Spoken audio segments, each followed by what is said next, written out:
佐伯さんは通っていた中学校で被爆、一命を取り留めました。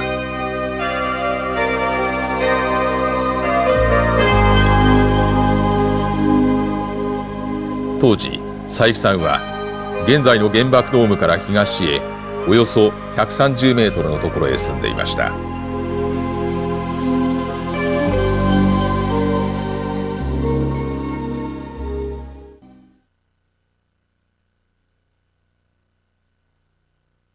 そうですね、まあ今あった辺を通ってみると随分道路が狭いように思いましたけども、昔はそんなに車通らんかったし、せいぜい2馬車がパカパカ通るぐらいあるもんでね、お店屋さんがずらっと並んで、そしてなんとなしに子供の感じですからはよう分かりませんけども、なんかのんびりしたような街でもあったような気がしますよね。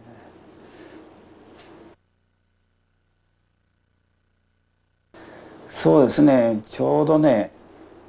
あの朝はあの当時は非常に食料事情が逼迫してまして、いわゆる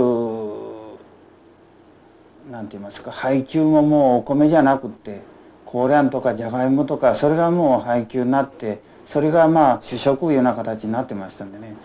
あの朝はうちにですね、母親とそれから母親の妹さんとで私と3人がおったわけですよ。結局私と母親が、7時半頃に朝食言いましても、そうですね、ゴルフボールのちょっと大きいぐらいのじゃがいも2個食べた。それが朝ごはんでしたね。ただそれだけやったですね、食べたのはね。ちょうどだから、その当時ですね、私の学校行きよった学校が広島県立一中といいまして、今の国大寺高校ですよね。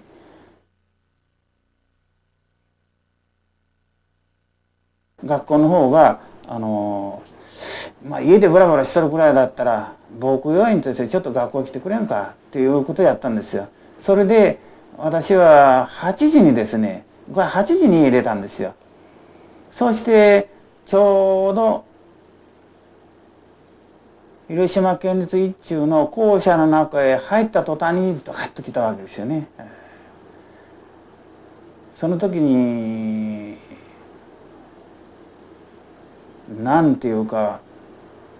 これは何だろうかいう思いよりか、もう瞬間多分気を失うとったと思いますよね。とにかく梁やら屋根やらもいっぺんにズバッと潰れましたからね。だから気がついた時にはもうなんていうんですか、柱の間をくぐって外へやっと出たっていうような感じですよね。ただ幸いなことに校舎が学校が古かったから平屋でしたんで、割とスッと出られたんじゃないかと思いましたよね。それと家屋の中におった関係上やけどしなかったんで、それで助かったんかも分かりませんね。ただその窓ガラスか眼鏡か分かりませんけども、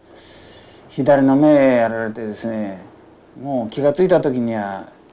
シャツが全部血だらけでしたね。でも不思議なことにその当時はですね、何を思ったか言うたら、これで軍人になれんと思いました。つまりあの当時はどっかが悪くって軍人になれんいうのは一つの恥みたいな時代でしたからね。ただそれを思っただけですよね。それだけそういう軍国的な教育が徹底してたわけですかね。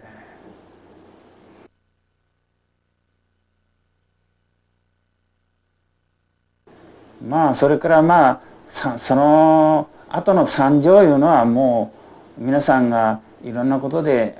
語られてる通りで、もうどう言いますか、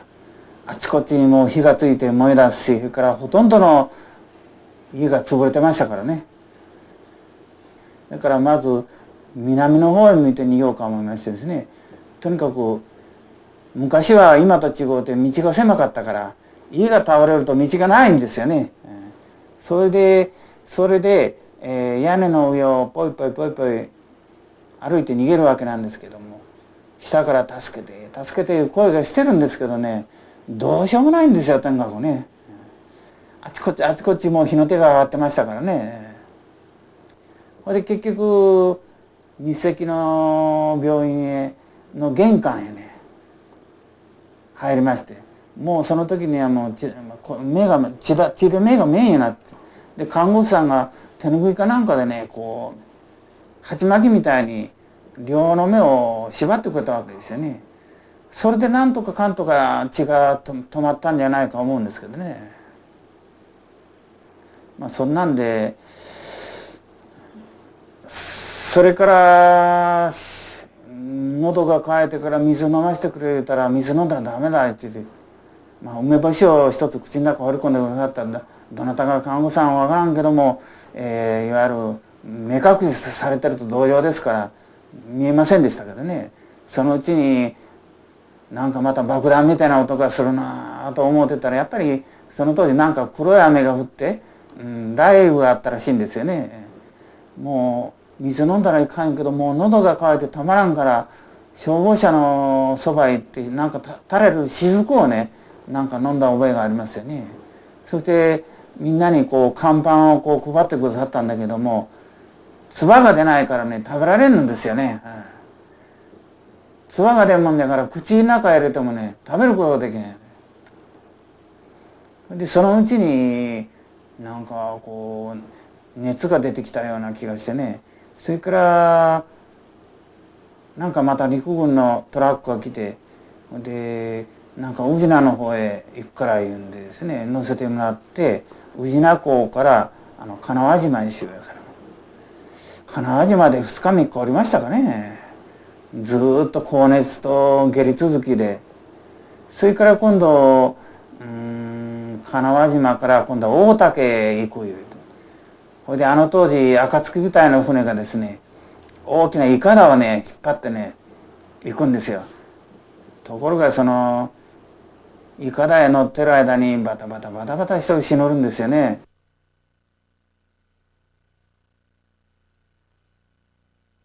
そうですね、母親の方は多分そこで死んだと思いますね。ただ多分そこらですからまあ、即死じゃないか思いますけどね。まあ薬屋いう商売してましたんで、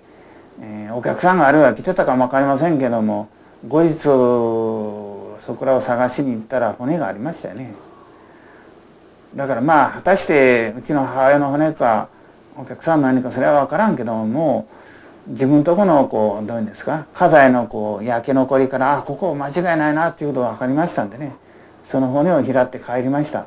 それはだから原爆が落ちて、3ヶ月ぐらいもう病床で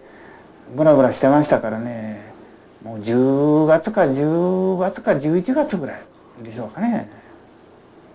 もう広島中焼け野原いうか瓦礫の野原で何にもなかったですけどね。